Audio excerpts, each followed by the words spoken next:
आज के इस ट्यूटोरियल में हम सीखेंगे आफ्टर इफेक्ट के अंदर मिरर ऑफसेट किस तरह से लगाया जाता है और वो मिरर ऑफसेट होता क्या है। जैसे हमारे पास यहाँ पर एक अगर मैं टेक्स्ट लिख लूँ। ठीक है, ये मेरे पास एक सिंपल टेक्स्ट है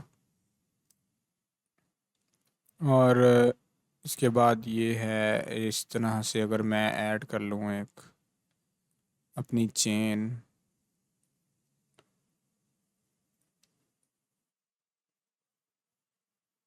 ठीक है। ये मेरे पास मेरी एक चेन है और मैं चाह रहा हूँ कि पहले मेरी सिंपल, अगर मैं ओपेसिटी लगाऊँ इस पे, ट्रांसपेरेंसी लाइक, जूम कर लेता हूँ मैं कहता हूँ कि मेरी पहले ये चीज़ विजिबल हो। ठीक है, देन जब ये मेरे पास विजिबल हो जाए उसके बाद मेरी ये वाली विजिबल हो।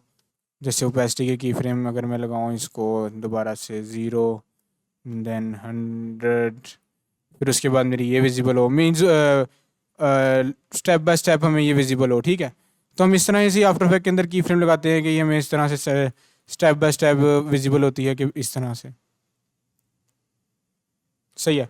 तो इसके अलावा हमारे पास एक और भी ऑप्शन होता है कि हम ये खुद से इतने ज़्यादा की फ्रेम ऐड करें और इतना अपना टाइम वेस्ट करें। उसके लिए हमारे पास आफ्टर इफेक्ट के अंदर एक अलग से पैनल होता है जो हम यूज़ करते हैं। वो क्या होता है और वो किस तरह से यूज़ किया जाता है, मैं वो बताता हूँ आपको। मेरे पास सिंपल ये हमारे पास एक टेक्स्ट लेयर है और मैं चाह रहा हूँ कि ये इस तरह से एनिमेट हो। मैं क्या करता हूँ, मैं इन सबको सिलेक्ट करता हूँ और सिलेक्ट करने के बाद मैं इन सब पे सिंपल टी प्रेस करके अपनी ओपेसिटी खोल लेता हूँ।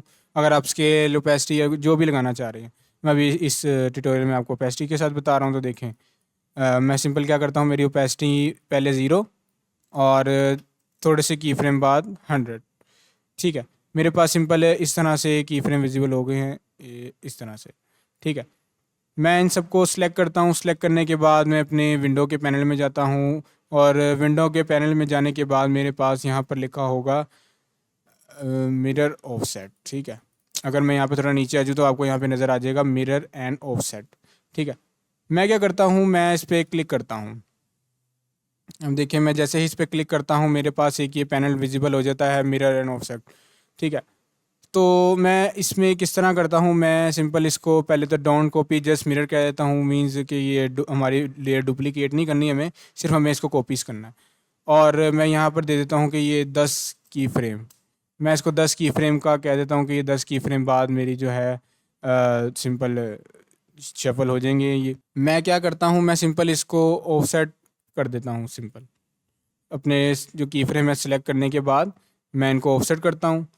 अब देखें, जैसे ही मैंने इसको क्लिक करने के बाद ऑफसेट किया तो मेरे पास आप ये नीचे लेयर्स में देख सकते हैं जो मेरे की फ्रेम है 10-10 की फ्रेम के वाई पे ऐड हो गए हैं। ठीक है, अगर मैं आपको इसको थोड़ी देर मैं साइड पे, इस साइड पे रख देता हूँ। अगर मैं आपको दिखाऊं प्ले करके भी लाइक, तो ये देखें। ठीक है, तो ये देखेंगे इस तरह से ये हमारा इजीली की फ्रेम ऐड हो गए, हमें कोई इतनी ज़्यादा इसमें मेहनत नहीं करनी पड़ी। ठीक है, इसी तरह हम 20 की फ्रेम या जितने भी हम की फ्रेम रखना चाह रहे हैं वो यहाँ से हम अपने की फ्रेम ऐड करेंगे और सिंपल उसको अगर आपने कॉपी करना है तो कॉपी पे फिर चेक मार्क ना करें। और सिंपल आप अपवर्ड करना चाह रहे हैं, मीन जैसे ऊपर वाली साइड पे मैंने कहा ये ऊपर वाली साइड पे हो जाएगा, अगर आप डाउनलोड पे करेंगे तो डाउनलोड भी होगा। ठीक है, तो इस तरह से हम आफ्टर इफेक्ट के अंदर मिरर ऑफसेट इस्तेमाल करके इजीली अपने ज़्यादा सारे की फ्रेम्स ऐड कर सकते हैं बगैर अपने टाइम वेस्ट किए। तो इस तरह के और ट्यूटोरियल हम इंशाल्लाह आगे फ्यूचर में सीखेंगे। अभी के लिए अल्लाह हाफिज़।